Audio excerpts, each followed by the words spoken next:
Dagdag kaalaman po, naku mukhang sunod-sunod na po yung pagpasok ng mga bagyo at mas madalas tumatama dito yan sa Pilipinas, yung malalakas na bagyo. Meron tuloy ilan nagtatanong, pwede ba tayo makagawa ng isang paraan para mapahinto o mapigilan ng bagyo? Alam nyo, maraming lumabas na mga suhestyon, mga teorya, at sinasagot naman po yan ng mga eksperto. Baka isa na po ito sa mga sagot po ninyo. Ang isa dyan bakit hindi daw pasabugan ng nuclear bomb ang bagyo para hindi na ito magtuloy? Alam niyo po, ayon sa National Oceanic and Atmospheric Administration o NOAA, halos tuwing may malakas na bagyo, itinatanong po sa kanila yan. Sinabi na ng NOAA na malaki ang posibilidad na hindi po yan epektibo.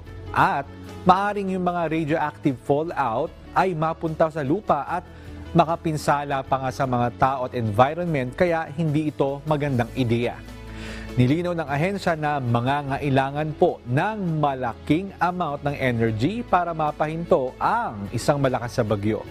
Alam niyo po, ang isang super typhoon naglalabas ng enerhiya na katumbas ng 10 megaton na nuclear bomb na sumasabog kada 20 minuto. Ang lakas nun. Ang pinakamagandang magagawa natin, maghanda na lamang palagi, makinig sa payo ng mga otoridad tuwing may malakas na bagyo at syempre, manalangin sa Diyos.